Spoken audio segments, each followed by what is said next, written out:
¿Cómo están, queridos alumnos? Hoy vamos a tener un tema muy interesante donde vamos a estar compartiendo.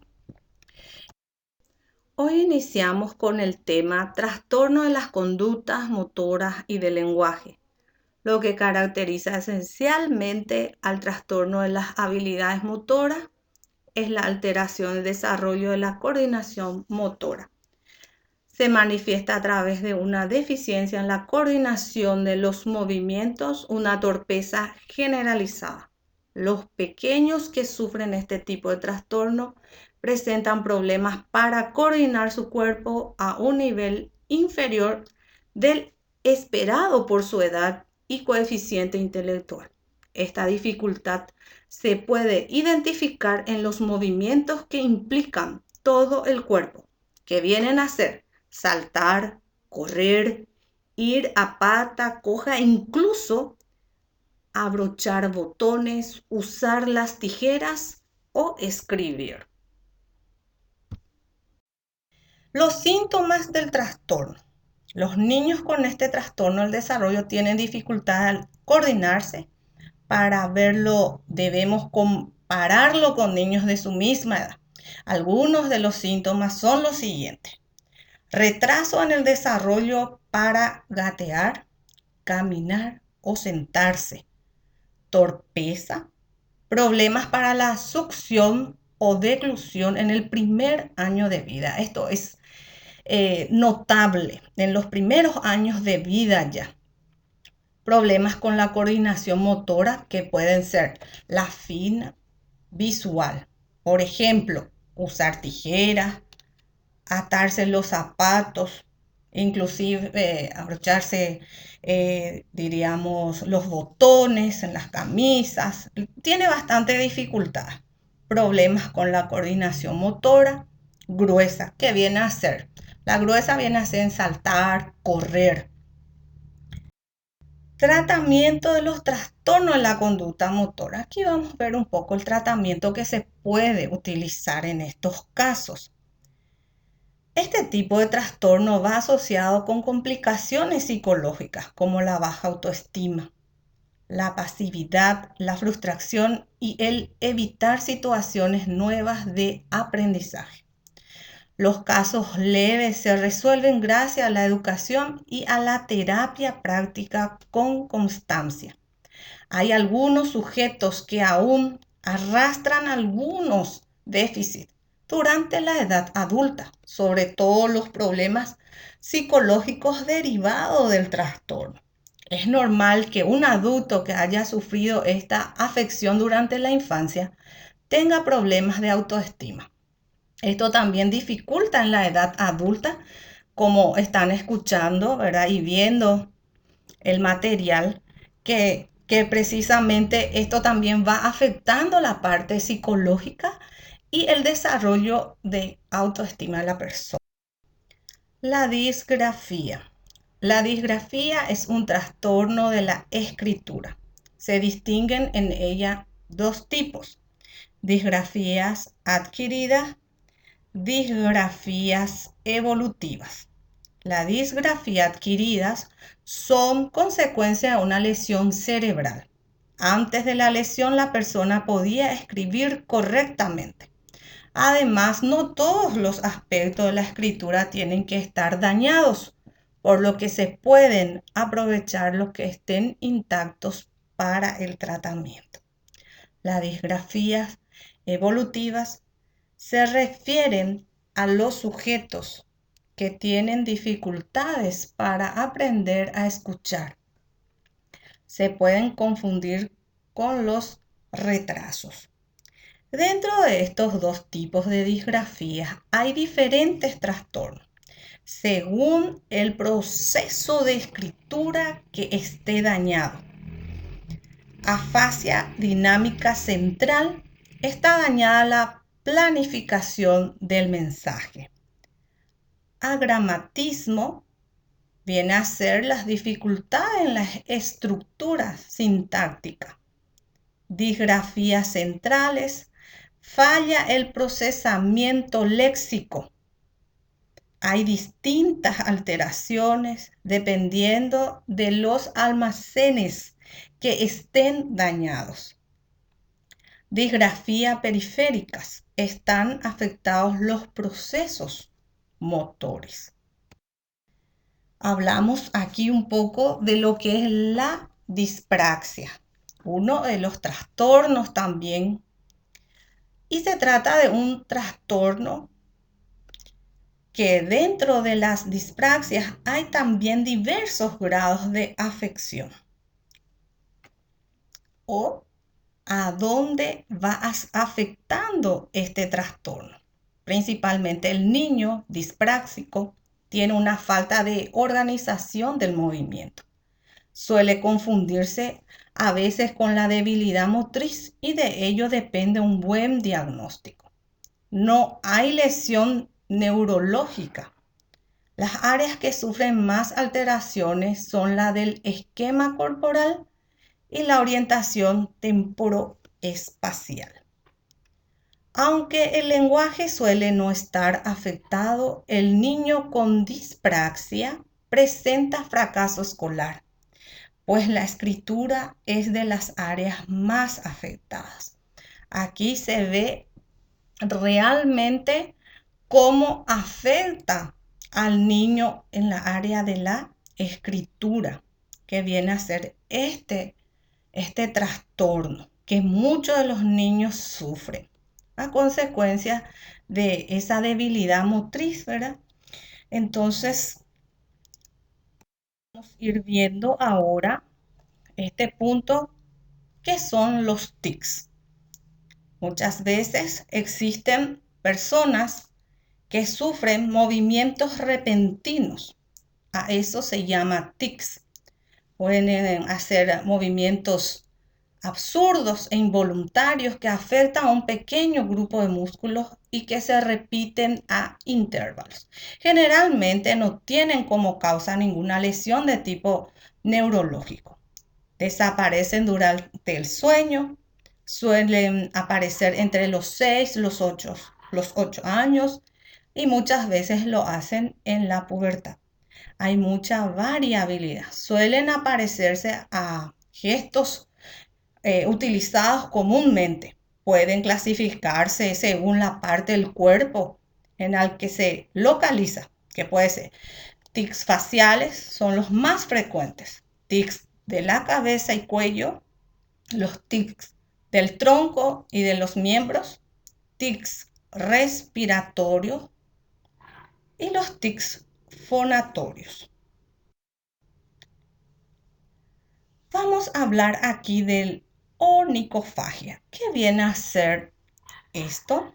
La onicofagia viene a ser o proviene del griego onyx, uña, pagien, comer.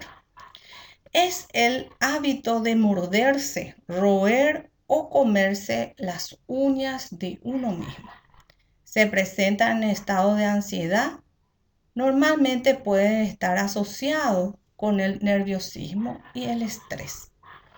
Una vez establecido en sujetos ansiosos, puede ser desencadenado por el hambre, aburrimiento e inactividad. También pueden ser un síntoma de algún trastorno mental o emocional, según su frecuencia. Su nombre clínico es onicofagia crónica. El trastorno del lenguaje. Vamos a hablar en esta parte de lo que es la disfasia. Disfasia es la pérdida parcial y afasia es la pérdida total del habla debido a una lesión cortical en las áreas específicas del lenguaje. Sin embargo, en la entidad que estudiamos, el concepto es insuficiente, ya que considera solo los casos en los que el niño pierde lo que tiene, el habla, pero no las situaciones como la que nos ocupa, en las que el trastorno es congénito. No se puede perder lo que nunca se ha tenido. Esta es la razón por la que este cuadro es muy discutido. Sintomatología. Aparecen alteraciones de conducta como hiper o hipoactividad, baja capacidad de atención, agresividad, pobreza de razonamiento, incontinencia afectiva e impulsividad. También cursan con dificultad en el aprendizaje. No es raro encontrar confusión en el conocimiento del esquema corporal, en la distinción de la figura sobre el fondo y de las partes sobre el todo. Una pobre coordinación visomotora, trastornos de la lateralidad, dificultades en las nociones de tiempo y espacio. Globalmente hay dificultades para formar conceptos y en la adquisición de conceptos abstractos llegada a la pubertad. Los tipos. Forma motriz o expresiva. Se caracteriza por inteligencia, audición y comprensión del lenguaje dentro de límites normales. Incapacidad para imitar palabras, incapacidad o capacidad limitada para imitar de fonemas y por la existencia de lenguaje espontáneo o ser este muy pobre. Forma sensorial o receptiva, también conocida como sordera verbal. Los pacientes tienen un CI normal o con ligero retraso, audición normal o ligeramente defectuosa, incapacidad para nombrar objetos, pobreza en las asociaciones verbales, capacidad limitada de imitar la palabra, pobreza en la evocación de objetos e incapacidad para interpretar el lenguaje ambiental. Forma mixta con síntomas motores y sensoriales. Los tratamientos. El tratamiento viene a ser el apoyo corrector de tipo pedagógico. Aquí los psicopedagogos están aptos para trabajar con estas personas o niños o adolescentes que sufren de estos trastornos. Hablaremos aquí también de la dislalia. Es un trastorno o alteración en la articulación de los fonemas o sonidos. Los tipos son dislalia evolutiva, dislalia funcional, dislalia audiógena, dislalia orgánica. Hablamos aquí de la disortografía. La disortografía, a veces también denominada como disgrafía disléxica, es el trastorno del lenguaje específico de la lectura que puede definirse según García Vidal como el conjunto de errores de la escritura que afectan a la palabra y no a su trazado. La disortografía puede ser natural cuando afecta al desarrollo fonológico y a las reglas de conversión fonema, grafema o arbitraria, cuando afecta a las reglas ortográficas o grafía. Déficit intelectual. Deficiencia en la percepción espacio-temporal del sujeto, deficiencia en la percepción visual o en la percepción auditiva, mala articulación de los fonemas, bajo nivel de motivación, causas de tipo pedagógico. El método enseñado para aprender a escribir no es el adecuado, que suele pasar. Este problema puede asemejarse a una dislexia, pero la asociación de estos no es sistemática. La dislexia es fruto del desarrollo de problemas adquiridos, como por ejemplo una lesión del sistema nervioso. Dificultades en el aprendizaje de la escritura. Esto viene a ser la disortografía. Es un déficit en el conocimiento y uso de las reglas ortográficas. Déficit lector, déficit en el lenguaje hablado, déficit en mantener representada una palabra en la memoria del trabajo mientras se busca en la memoria a largo plazo. Déficit para conocer y realizar correctamente la conversión fonema-grafema. Déficit en articular correctamente los sonidos del habla. La tartamudez. La tartamudez o disfemia es un trastorno del habla que se caracteriza por interrupciones involuntarias del habla que se acompañan de tensión muscular en cara y cuello, miedo y estrés. Ellas son la expresión visible de la interacción de determinados factores orgánicos, psicológicos y sociales que determinan y orientan en el individuo la conformación de un ser, un hacer y un sentir con características propias. Tipos de tartamudez: neurogénica, psicógena, de desarrollo. Ahora vamos a hablar del mutismo.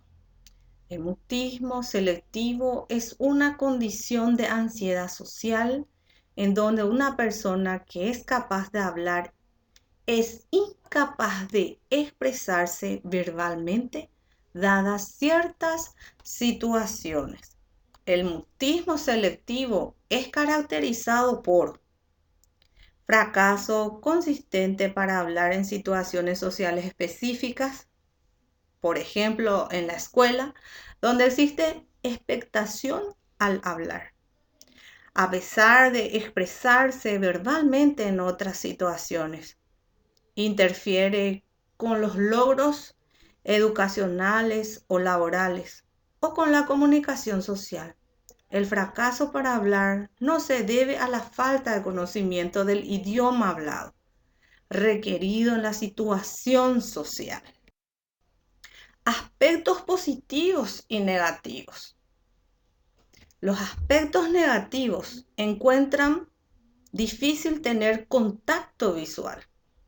Con frecuencia no sonríen y tienen expresiones vacías. Se mueven de forma rápida y torpe. No pueden manejar situaciones donde se espera que hablen normalmente, como saludar, despedirse o agradecer. Tienden a preocuparse más de las cosas que el resto de las personas. Pueden ser muy sensibles al ruido y al gentío. Encuentran difícil hablar sobre sí mismos o expresar sus sentimientos. Los aspectos positivos.